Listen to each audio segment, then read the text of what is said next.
Denominator లో ఉండే power సేమేనా, base సేమేనా అంటే పవర్ ఏమున్నట్టు న్యూమరేటర్ లో 2 కు ఏం లేకపోతే 1 ఉన్నట్టు, 0 ఉందని చెప్పకూడదు, తప్పు.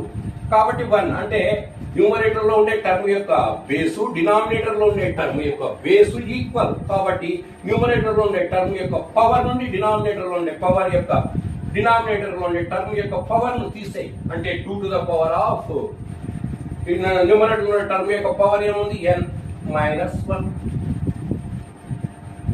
S is equal to, therefore S అంటే ఏంది, ఇచ్చిన ప్రాబ్లం ఎడమ చేతి వైపు ఉండేది అది, therefore అని మళ్ళీ ఒకసారి ఎక్స్ప్లెయిన్ చేస్తాను చూడండి ప్రాబ్లమ్.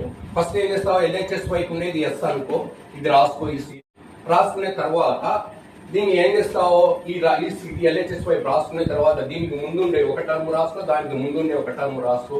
అది ఏ విధంగా ఇది చెప్పినా ఈ బైనామియల్ కోఎఫిషియెంట్స్ యొక్క కోఎఫిషియెంట్ 2 డిక్రీజ్ అయితే ఆ విధంగా దీంట్లోంచి 2 తీసేసుకుంటా రాసుకో.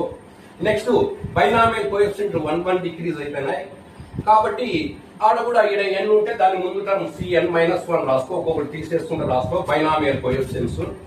తర్వాత ఆ రాసుకునే తర్వాత అంటే ఇప్పుడు ఫస్ట్ దీన్ని 1 అనుకో, 1 అనుకునే తర్వాత ముందు టర్మ్స్ రాసుకో. ముందు టర్మ్స్ రాసుకునే తర్వాత దాన్ని ఏం చేస్తావు, రాసుకునే తర్వాత లాస్ట్ టర్మ్ ఫస్ట్ టర్మ్ గా రాసుకో, దానికి ముందుండే టర్మ్ ను సెకండ్ టర్మ్ గా రాసుకో, దానికి ముందుండే టర్మ్ ను థర్డ్ టర్మ్ గా రాసుకొని plus and so on. Last లో నీకు ఏమొస్తాయి, ఇవి వస్తాయి, ఈ టర్మ్ ప్లస్ ఈ టర్మ్ ప్లస్ ఈ టర్మ్ అంటే ప్లస్ లాస్ట్ లో ప్లస్ C0 వస్తుంది.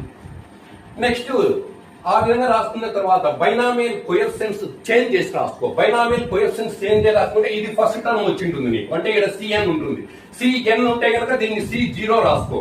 నెక్స్ట్ ముందుండే టర్మ్ దానికి తర్వాత టర్మ్ ఇక్కడ ఏముంటుంది, దీనికి ముందుండే టర్మ్ ఇక్కడ ఉంటుంది, అంటే కనుక ఇక్కడ నీకు Cn-1 ఉంటుంది, దాన్ని C1 రాసుకో.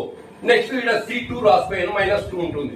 లాస్ట్ కి వచ్చేసరికి నీకు ఇది ఏమవుతుంది, C0 ఏం రాసుకుంటావు, Cn రాసుకో.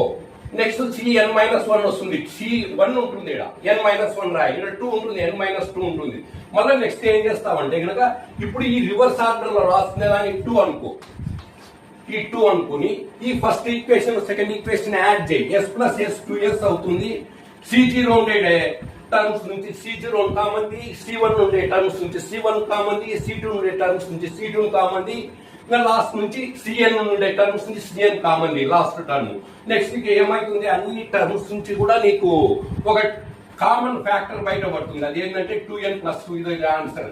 2n+2 బయటపడి మిగతా ఏమవుతుంది, next C1 plus C0 plus C1 plus C2 2S